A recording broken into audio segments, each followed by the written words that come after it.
Hey, howdy guys, this is Dave, and today we are sailing right into another Choose Your Own Adventure reading. Today we are reading Viking Raiders. This is number 128 in this series. The copyright is 1992, and it looks like we have some seafaring terms here. So if any of them are too complex, I'll go ahead and give a definition. Also, I will not be giving any sort of Nordic accent. And without further ado, here we go. You are living in a kingdom of Norway during the Viking Age. Almost 1,000 years ago, life has not been easy for you. When you were a small child, you were taken from your village by Calf the Cruel, a fierce Viking chieftain. You became one of his slaves, and since then, life has been one difficult chore after another. From morning to night, you've had to carry rocks, gather firewood, knead dough, shear sheep, sweep floors, clean pots, and do 1,000 other tasks. You've often dreamed of escaping from your heartless master, but you know that if you were caught, the punishment would be a slow, painful death. So you stay put, keeping your fantasies of a life of freedom to yourself. One day, Calf orders you and some other slaves to prepare to go with him and his warriors on a hunting trip. Your heart sinks when you hear this command. You know that the trip won't be any fun for you and the other slaves. You'll have to carry heavy packs and sleep on the hard ground. And you'll have practically nothing to eat unless the warriors toss you some scraps at the evening campfire. What's worse, Calf has a terrible temper. On his last hunting trip, he got angry at one of the slaves and threw him off a cliff. The day before the journey, you pay a visit to another slave, a wise old man named Ingvar, who has treated you as kindly as if you were his own grandson. You find him sitting on a stool outside his hut, weaving ropes into a fishing net. He looks up as you approach. Turn to page 2. Calf has ordered me to go to his hunting party, you tell Ingvar. We leave tomorrow at sunrise. I came to say goodbye in case I don't make it back. If you do return, you won't find me, Ingvar says. I have not long to live on this world, and I have decided to spend my remaining days as a free man. Once Calf has set out on his trip, I shall leave this village and go to a place where no one will ever find me. Where is it, Ingvar? That is a secret I cannot tell you, he says. You hesitate for a moment, wondering whether to tell the kindly old man of your dreams of freedom. I'd like to escape too, you finally say hesitantly. Maybe being brought along on this hunting trip is not a curse, as I first thought. Maybe it is a blessing. Maybe it is a chance to escape this life of slavery. This thought has occurred to you, and you look at Ingvar nervously, wondering if you said too much. Go to the next page. Ingvar leans closer to you, and you think you see a look of approval in his tired blue eyes. You are a brave young one, he says. If you let your courage be your guide, the gods will help you. I think I could be of some help too. Calf is going hunting for elk, and I know the route he will take.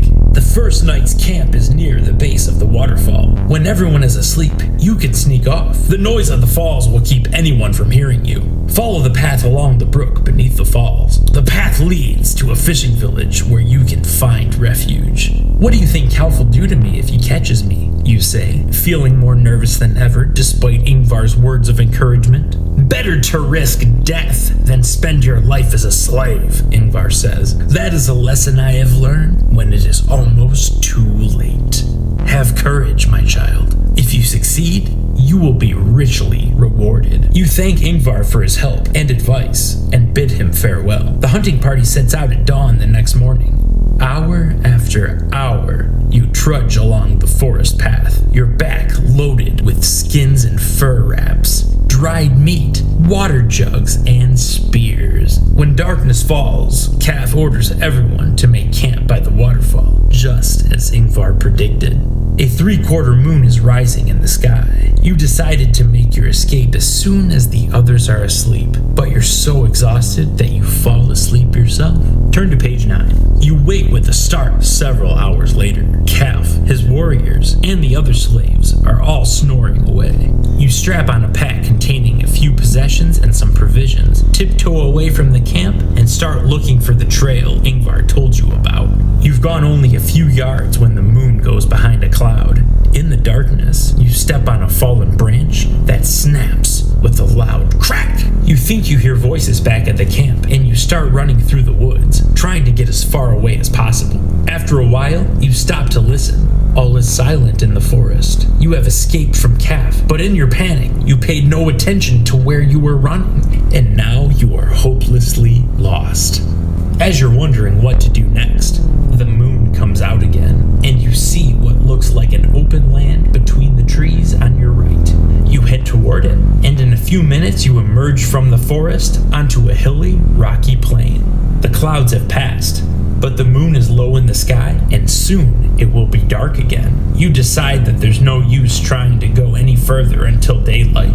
You make a bed of spruce needles in the shelter of some gray rocks at the edge of the forest, lie down, and fall asleep almost instantly. Turn to page 39. You awaken many hours later and sit up, blinking. You shield your eyes from the sun, which is just above the horizon. The air is crystal clear, without a trace of smoke or haze, and you can see for miles. Hilly country, mostly grasslands, lies ahead of you.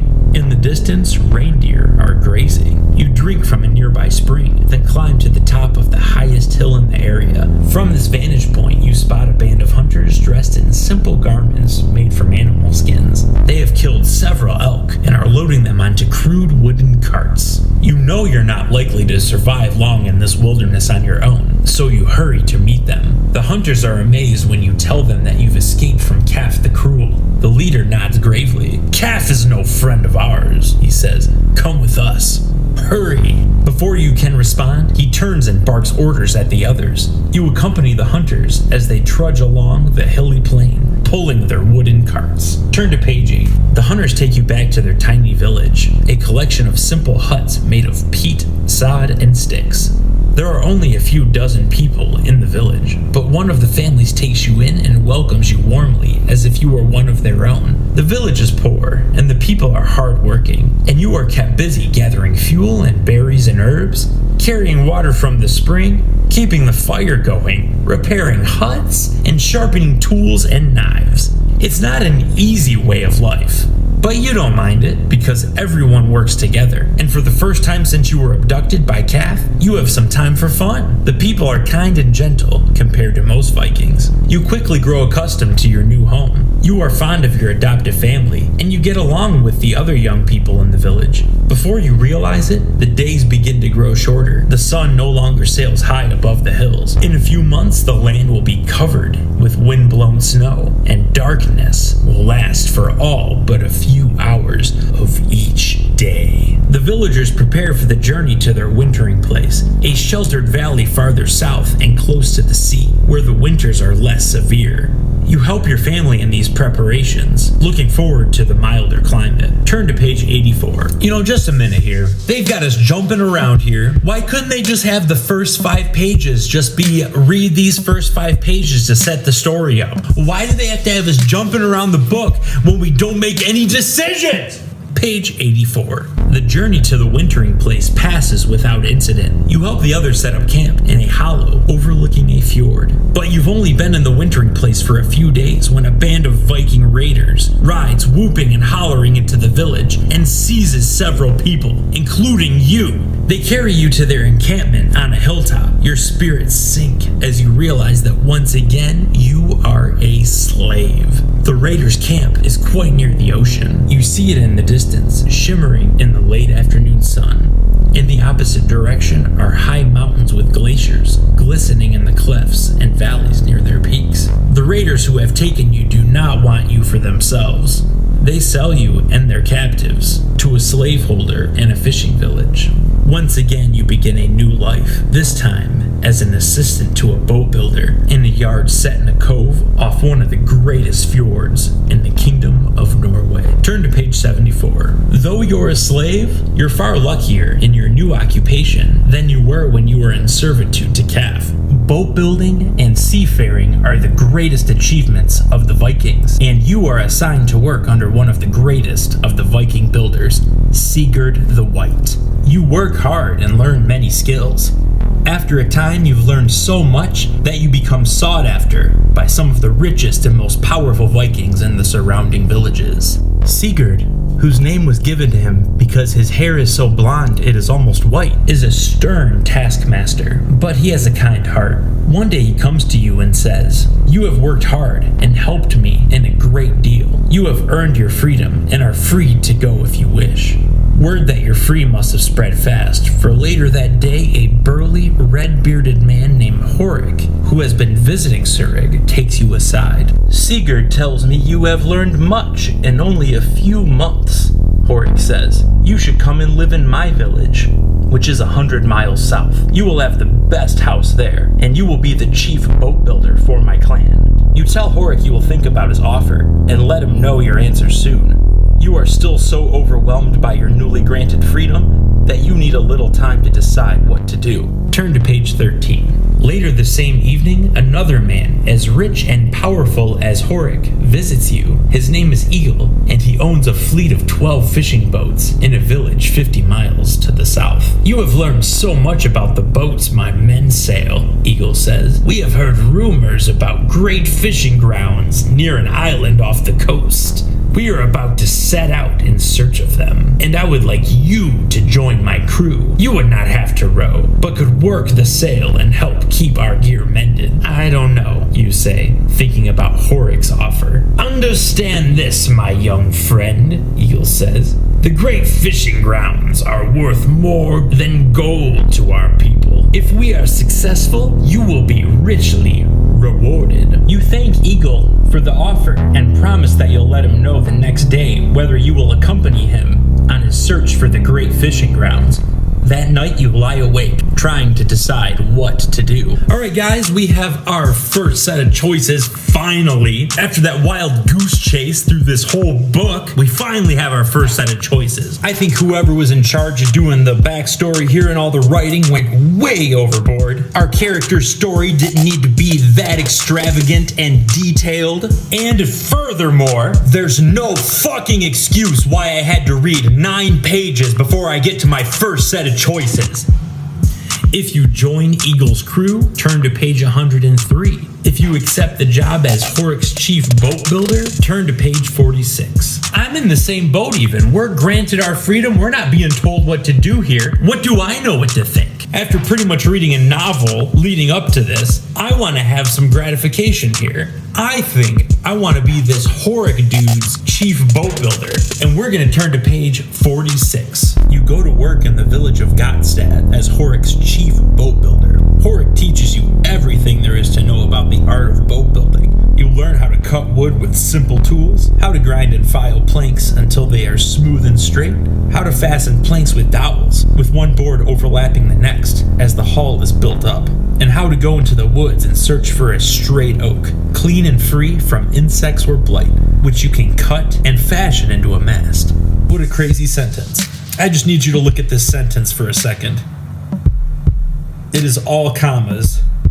You learn how to build braces in the boat so the mast will be strongly supported, how to rig ropes, and how to make pulleys and winches so the sail can be raised and lowered and trimmed. Go to the next page. You learn how to caulk the seams so the boat won't leak, and how to fashion a rudder that won't slow the boat down, but will be strong enough to withstand the pounding of the waves. Once in a while you go out in a boat to see how it performs. From this you learn what is needed to streamline boats so they will cut through the waves, as well as how the oars should be placed and the sail rigged.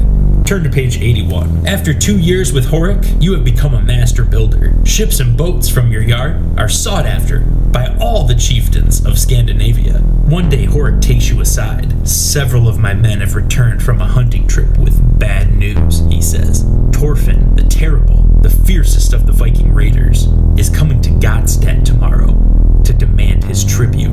You shudder when you hear this. You've heard that Thorfinn is even fiercer than Calf the Cruel.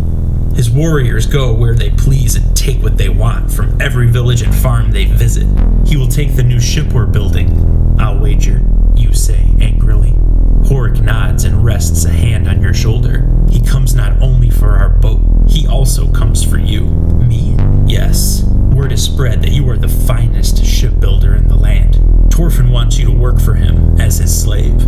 He wants you to build him a fine ship so he can conquer not only all of Norway, but new lands to the west as well. I've had enough of slavery. I'd rather run away and live in the tundra with the ice people than go with Thorfinn, you say. Turn to page 31. Thorfinn would catch up with you wherever you went, Horik says. Even now his warriors are marching toward our village. He kills anyone who incurs his wrath. You would be wiser to stay here and try to gain his favor. Someday you may have a chance to escape, but I advise that you not try now. The time of ice and darkness is at hand, and the wolves are numerous and hungry this year. Horik is right. Trying to escape would be risky. Still, you remember the words of your old friend Ingvar. It's better to risk death than to live life as a slave. Alright, we got our next set of choices. If you stay put, turn to page 62. If you try to escape before Thorfinn arrives, turn to page 51. I think my biggest problem here is that I keep on getting caught by people. I keep being taken captive, and I can't get anywhere in this book. All of my choices are made for me because I'm a slave. So I am most certainly not feeling this idea of staying put. Because next thing I know, this Thorfinn dude's gonna show up, he's gonna make me a slave, and then I'm fucked. So I'm gonna take charge of my destiny, and I am going to escape before this Thorfinn bastard arrives, and I'm gonna turn to page 51. You know in your heart that Ingvar is right, and you decide at that moment to evade Thorfinn's clutches regardless of the price. You hold up your head proudly, look at Horik, and say, I will never be slave to a tyrant. I'd rather starve in the woods. Secretly, though, you're hoping it won't come to that. You decide to talk to some of your friends in the village about your plan and ask them if they know where you can hide from Thorfinn and his warriors. It's a cold, raw day. The dark clouds overhead seem to mirror your troubled feelings. Your first visit is to Horik's uncle, On, who is said to be the wisest man in the village. You would have to travel very far to escape, On tells you. Beyond the piney mountains, to the land of the red-bearded men. Thorfinn's warriors would not follow you there, but this is a place you would never reach. He points through the opening to his hut. The snowflakes are fluttering down, the first of the season. If it is already snowing in the sheltered valleys, you know that fierce winds must be blowing and deep snows falling in the mountains. Still, you are determined to go. Turn to page 36. I think I can make it, you say to On. I am young and strong. I have reindeer boots lined with lynx fur and a bear skin that is thick and warm. If I have to, I can sleep in a snowbank wrapped in my fur. Yes, you can, says On. But you won't sleep well when the wolves are hunting. You'd forgotten about the wolves. Like all Vikings, you have known since you were a small child that wolves, not men, rule the mountains. Your resolve to escape is beginning to weaken. You know you cannot stay and endure being made a slave, but it sounds as if your only alternative may be death. However, despite On's discouraging words, deep down you still believe that you can make it to the land of the red-bearded men. And if you do, you won't have to worry about being made a slave ever again. You thank On for his advice and turn to leave his hut, but his wife, Astrid, steps forward and stops you with an upraised hand. Wait a moment, she says. There is a place where you might find refuge, and if you get there, you may learn the secrets of the gods as well. Where? You ask eagerly. Go to the next page.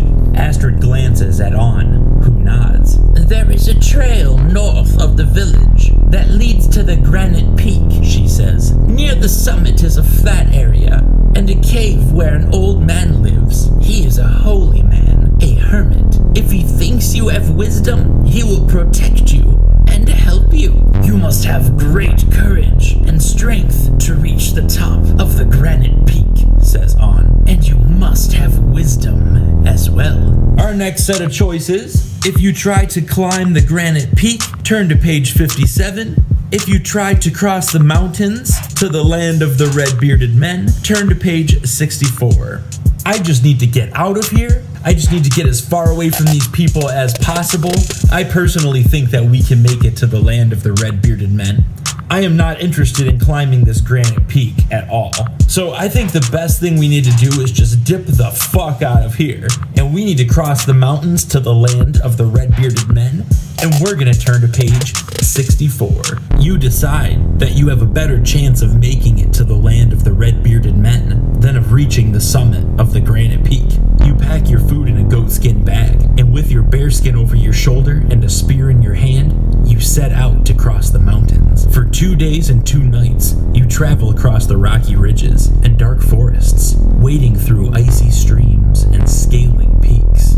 The first night you sleep in the hollow of an enormous tree, the second in a small cave. Each night you hear wolves howling in the distance, and you wake up with a start, reaching for your spear. But the wolves never come close enough to find you. The morning of the 3rd day you reach the foothills of the Piney Mountains. There's an inch or more of snow on the ground here, and you know it will be much deeper up in the passes. Gray storm clouds are gathering on the horizon, and it looks like there will be more snow by evening. Crossing the mountains in this weather will be difficult, if not impossible, but you can't turn back after coming all this way. You look around and notice the deer trail leading up the mountain. You're in luck. The tracks show that several deer are traveling together, and they've packed in the snow hard. You follow the trail upward toward the pass between the 2 mountains. Turn to page 78. You make steady progress over the packed snow of the deer trail. The towering pines shield you from the wind and lend a fresh scent to the air. By midday, you reach the pass. The snow on either side of the trail here is at least a couple of feet deep, but as long as you stick to the path, the going is easy. Soon afterward, you hear the sound of hoofbeats. You jump off the trail into the deep snow. A herd of deer comes into sight. It must be the same herd you've been following, but now for some reason, they're running back toward you. They race past without even noticing you're standing in the snow, their soft black eyes wide with terror. What's going on, you wonder? Your question is answered by the howling of wolves. A second later, you see them coming over the rim of the hill. The wolves were chasing the deer, but when they see you, they stop short. You know what they're thinking. What an easy meal we've found. The end. You gotta be kidding me with this one! I don't even know how many pages we actually read. I didn't keep track. But you're telling me that we've just spent all this time reading and we've only made 3 choices? And then we die? That is some bullshit! I normally don't do this type of thing for these videos, but if we do this read through again, there's no way in hell I'm going that route again.